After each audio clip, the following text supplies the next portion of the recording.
Bonsoir François Delapierre, Bonsoir. vous êtes le secrétaire national du Front de gauche. Alors avec 20 000 chômeurs de moins au mois d'octobre, le chiffre est tombé ce soir, Michel Sapin dit que l'inversion de la courbe est entamée. Oui, donc la question c'est est-ce qu'on doit crier Alléluia et se mettre à genoux? Est-ce que Bon, vous-même vous commencez à y croire? On peut peut-être vous demander ça. écoutez, non, malheureusement, d'abord, sur l'ensemble des chômeurs, ça augmente, hein. Il y a un chiffre, la catégorie A, où ça baisse, mais sur l'ensemble des chômeurs, ça augmente. C'est même pas un sursaut, c'est un soubresaut, c'est un hoquet, parce que l'économie française est toujours dans une situation extrêmement fragile, extrêmement, je dirais, affaiblie par la politique d'austérité qui est menée par le gouvernement, hein. Partout en Europe, ça marche pas l'austérité. Vous avez aucun pays où il y a une vraie dynamique d'inversion de la question du chômage. Donc on a eu une journée tournée vers la communication. Ça a commencé par François Hollande ce matin qui savait parfaitement les chiffres avant 18 h. Il n'a pas attendu que ce soit annoncé sur Europe 1. Donc tout ça, ça a un goût de mauvaise plaisanterie. Malheureusement, je pense que le gouvernement est sur une erreur économique fondamentale avec sa politique. Est-ce que vous ayez jusqu'à dire, comme certains dans l'opposition, qu'une baisse du chômage, même relative, grâce à des emplois aidés, donc financés par l'État, c'est une baisse en trompe-l'œil? Non, c'est toujours ça. C'est toujours ça qui est bon à prendre. Mais c'est pas ça qu'avait dit Hollande. Alors, Hollande avait dit bon, je vais faire un peu des emplois aidés, mais je vais donner de l'argent aux entreprises. Il a quand même donné 20 milliards aux entreprises. On va payer ça à partir du 1er janvier par la TVA, sauf qu'on manifeste contre ça dimanche à Paris, contre cette politique imbécile. Marche Parce que fiscale. regardez ce qui s'est passé. De l'argent ont été donnés aux entreprises. Par exemple, 70 millions d'euros à Peugeot, 20 millions dans les poches de M. Varin qu'on a empêché de prendre, 50 millions pour d'autres retraites chapeaux dans son groupe. C'est-à-dire que la finance exerce une ponction croissante. Si ces 20 milliards d'euros avaient été utilisés pour créer des emplois d'avenir, ça ferait 900 000 emplois d'avenir. Vous voyez, ce ne serait pas un petit soubresaut comme on l'a aujourd'hui. Mais malheureusement, le calcul du gouvernement, c'est de dire on donne de l'argent aux entreprises sans remettre en cause le pouvoir de la finance à l'intérieur des entreprises. Donc elles le prennent en dividendes, elles le prennent, les grosses entreprises saignent les petites parce qu'il n'a pas remis en cause ce système de sous-traitance qui étrangle les petites entreprises. Et c'est l'emploi qui morfle à l'arrivée. Et ça ne permet pas de sortir de la nasse économique dans laquelle nous sommes. Parenthèse, vous avez traité M. Varin de tueur à gages, c'est pas un peu fort après le geste d'hier? Non, parce que qu'a fait Varin?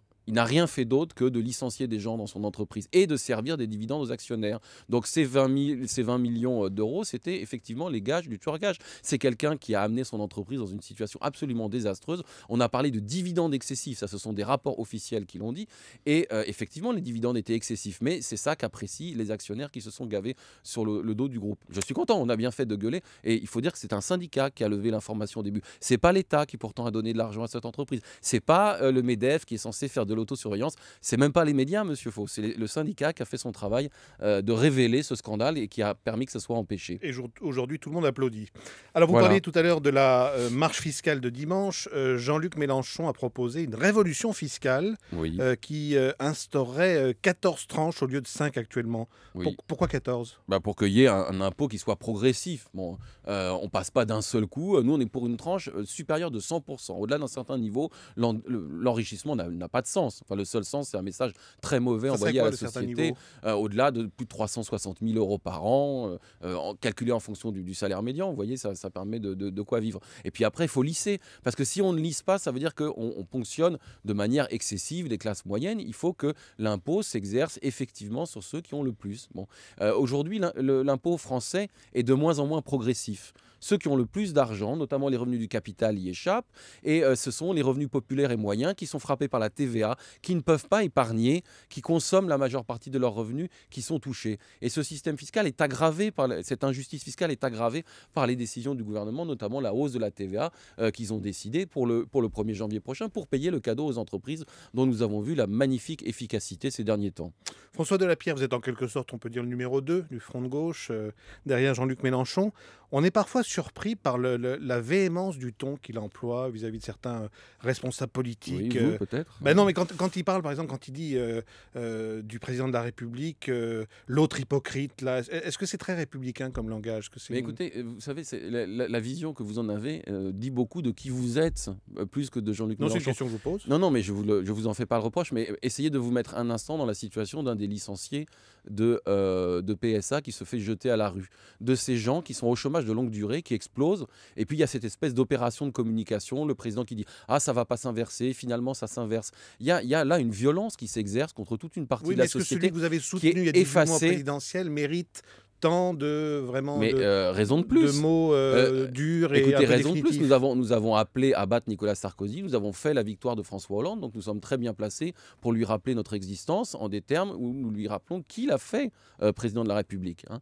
Nous ne sommes pas dans un jeu politicien qui consisterait à dire on a changé le titulaire de l'Élysée, quand c'était Nicolas Sarkozy, il n'y en avait jamais de mots assez durs pour le dénoncer, maintenant que c'est François Hollande, on va trouver d'autres manières de dire. Non, on exprime la réalité qui est la violence qui est subie par la grande majorité de la population, qui est roulée dans la farine, qui voit sa situation se dégrader pendant qu'une partie, une toute petite partie du pays se gave, se goberge et parade, alors effectivement avec les bonnes manières, avec des gants blancs, jamais un mot plus haut que l'autre, c'est la manière dont on nous étrangle. Bon, bah, nous au moins on a la force de crier. Encore deux petites questions d'actualité.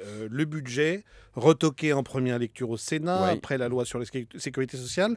Vous craignez pas que le Sénat devienne un peu la chambre qui dit toujours non, alors qu'en plus il y a une majorité de gauche? C'est un paradoxe, hein, parce qu'il y a un temps, on disait le Sénat, c'est la chambre de la sagesse, celle qui permet l'impondération. Là, le Sénat refuse les textes. Bon, ça ne fait absolument quasiment aucune réaction. Bon, tout Hmm. notre système institutionnel, Mais de du toute coup, ça fait façon, un peu comédie part, parlementaire part à la dérive. Bah, de la chambre rebelle, la quoi. comédie, c'est pas que le Front de gauche s'oppose à ce budget. Nous avons toutes les raisons de nous opposer à ce budget d'austérité, qui est encore pire que les précédents. La comédie, c'est quand l'ensemble des sénateurs votent contre. Nous avons eu ça avec des votes unanimes, quand même le PS se mettait à voter contre. Bon, c'est vrai qu'à un moment donné, on n'y comprend plus grand-chose, si ce n'est que notre système parlementaire est profondément, je dirais, perverti, ne fonctionne pas. Mais on l'a aussi avec le vote bloqué.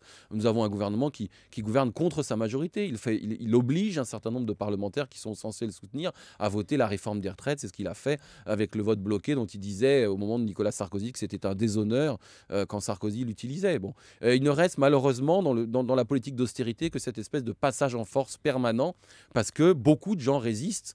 À chacun à sa manière. Nous, on résiste avec la manière, je dirais, sans muselière, qui est la nôtre, et on résiste dimanche en marchant contre la hausse de la TVA et cette politique d'injustice Ça, fiscale. vous l'avez bien rappelé. Dernier mot, vous Ah, voteriez la loi actuellement discutée pour interdire la prostitution en France? Oui. Oui, je la voterai. Je pense qu'il y a une responsabilité. Les réseaux mafieux, bien entendu, les proxénètes ont une responsabilité. Ils doivent être pourchassés bien plus qu'ils le sont aujourd'hui parce qu'on a mis l'accent sur la répression des prostituées pour faire gonfler les statistiques policières, mais les clients aussi. Et l'argent ne peut pas tout. Je trouve une morale insupportable dans cette idée. J'ai de l'argent, je fais ce que je veux. Si je trouve quelqu'un qui est prêt à me vendre un service, même si c'est au prix de sa dignité, eh ben, j'ai le droit. Ben non, il y a des limites et la loi doit les fixer. Merci beaucoup, François Delapierre, d'être venu dans Europe Nuit.